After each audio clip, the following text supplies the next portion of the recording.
Hello guys, good evening. Si Judy Kawasoy po ito. Okay, andito na tayo sa ating Nihongo lesson number 4. Yan, medyo mabigat-bigat to, no? Tuloy na natin. Kokuseki, nationality. Shikaku or menkyo, license. Zairyu shikaku, visa status. Gakureki, educational history or educational background. Shokureki is employment history or employment background or work history. Okay? Ulitin natin ha.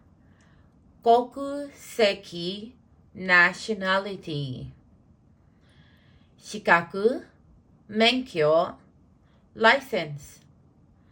Zairyu shikaku, visa status. Gakureki, educational history or educational background. Shokureki, employment history, work history, employment background, work background. Yan yun, ano? Okay, ang kokuseki is example niyan, Filipino. Yan yung nationality natin, nationalidad. Shikaku menkyo, ito yung driver's license. Yan yung mga itatanong sa inyo. May forklift ba kayo? Sasabihin nyo din yan. May caregiver's license ba kayo? Sasabihin nyo din yan habang ini-interview kayo. Sa Zairyu Shikaku naman, dito nyo sasabihin yung, halimbawa, spouse of Japanese kayo, or long-term visa kayo, o kaya naman, engineer visa kayo, yan din yan sasabihin nyo din yan. Diyan yung sasabihin kung student visa kayo, diyan yung sasabihin yung kung ano yung estado ng visa nyo. No? Permanent visa kayo, dito nyo sasabihin yan. Gakureki, educational background or educational history, ito yung huling school na inatenda nyo, kung kayo ba'y vocational graduate, college graduate kayo, kung dito kayo sa Japan nakatapos, or undergrad kayo dito, kay high school, actually Chugako or Kokosei, sasabihin nyo or itatanong namin sa inyo kung anong pangalan ng eskwelahan.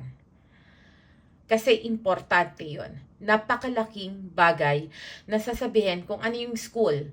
Plus points yun. Pogi points yun. Pogi points. Okay?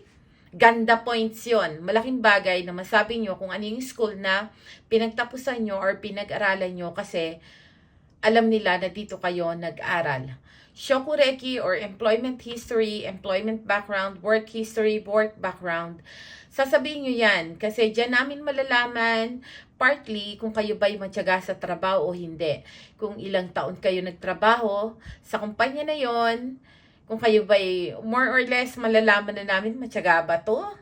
Kasi pag puro half year lang kayo nagtatrabaho, buwan lang yung tinatagal nyo sa trabaho nyo, yun yung point na parang tatabangan na kami sa inyo kapag puro buwanan lang yung tinatagal nyo sa trabaho nyo. Yun yung, eto yan, shokureki, employment history, or work background. Dito yan. Tatandaan nyo yan, ano? Yan yung mga points na yan. No? Sinasabi ko din yan pag yan, shokureki, employment history, ne? Gakureki, educational history, zairyu shikaku, visa status, shikaku menkyo license, kokuseki nationality. Okay? Maraming salamat po. At sana'y patuloy nyo kung subaybayan sa aking i-follow sa aking TikTok, YouTube, and Facebook accounts.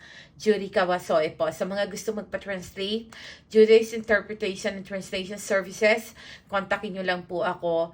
At sa mga gusto magsodang, singin lang po isang sodang 30 minutes. Okay? Maraming salamat po. Isang magandang gabi sa inyong lahat. Thank you. Bye!